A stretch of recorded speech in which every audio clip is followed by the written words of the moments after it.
uthando ludaliwe luyinto ekhona, luyinto ephilayo. So uvele uthi umuntu ungamcabangelanga, uthi masumbona ivele inhliziyo ithi cosololo. Uzibuza uthi lo thando olungaka manje luvelaphi? Indalo lento ikhona, it's just that wena you have to control it. So awukuzweki ukuthi kahle kahle nale nkulumo ngiyaphi. uSomizi uthe wathini kuSaul? Awulalele.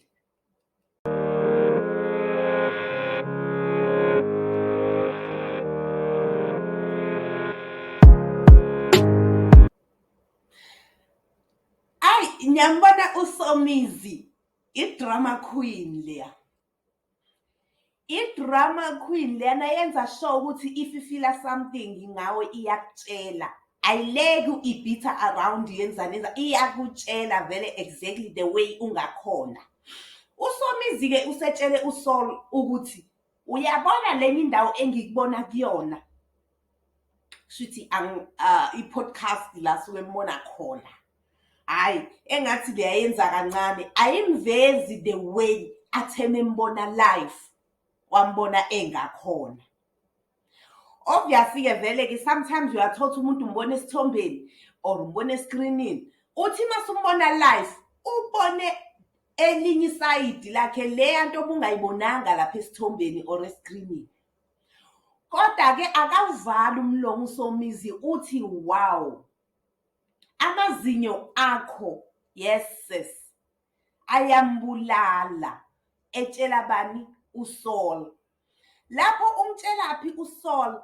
Umtshela bakwiKhaya FM.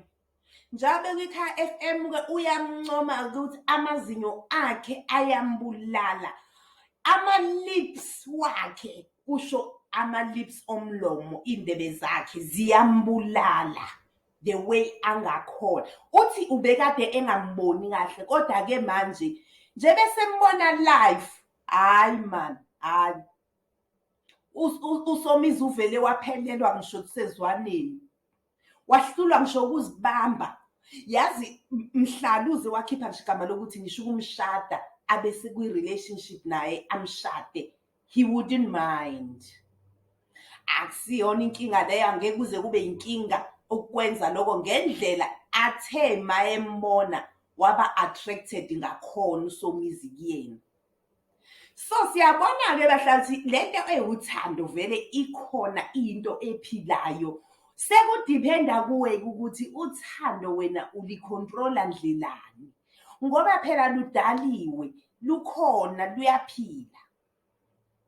So ke asazi ke mhlambe very soon sizozwa ukuthi seziyawushaya kuSomizi noSaul. Singazi ke phela ke ukuthi uSaul vele ubisexual yini. Asazi ukuthi yonke insiphi yawasha kuyena or wenze njani. Kodwa nje mina engikubonile ukuthi uSomizi, she's a drama queen. Akathi lokhu nje ukuthi uzoleke ekushona emva kwendlu athini ukutshela indaba the way ingakhona, the way afila ngakhona. Unayisika umuntu onjalo ngoba yini akaleke efela ngaphakathi. Uyakhuluma ukuthi uzwani kuyena ngaphakathi, ukhuluma the way afila ngakhona ngomuntu membona. So ngiyacabanga ukuthi na uSaul uzothatha inyathelo lapho ukuthi ushilo uSomizi ukuthi he wouldn't mind to marry him, ukuthi vele angeke kube isimanga ukuthi amshade. So ke sihlale silindile ukuthi sizwe ukuthi ngabe zizowushaya yini. Mhlambe uSomizi ikhona lento athe wayibona kuyena, wabona ukuthi vele bahamba ngomgudo wodwa. You'll never know. So ke asizwe ukuthi uSaul yena le ndaba uzoyithatha ayibekephi. Yena uzoyibona ngalendlela uSomizi ayibona ngakhona. Yena unawo nama-feelings aSomizi, uyamthanda yini?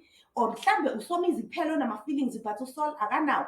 phofu-ke nakwintombazane umfana uyawuthola ukuthi intombazane ayinawo ama-feelings for umfana, but umfana unama-feelings, but ayincenge vele ibe nawo ama-feelings for yena ngoba phela usuke kuyena ene-interest kuyena. So asazi-ke mhlambe noSol uzo-endapha eba nama-feelings for uSomizi, amsize futhi nalapho uzobe usizile kakhulu.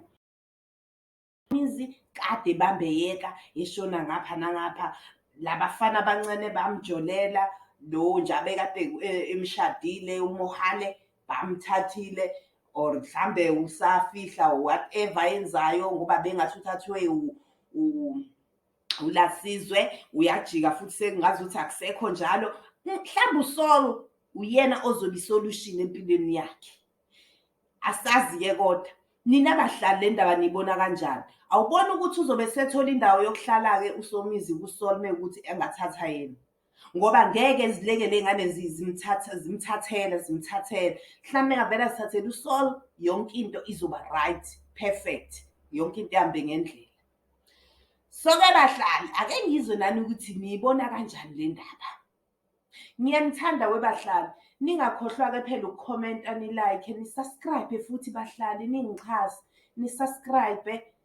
Ngizoleke vele nje nginithulela izindaba. Ngiyanithanda, ule.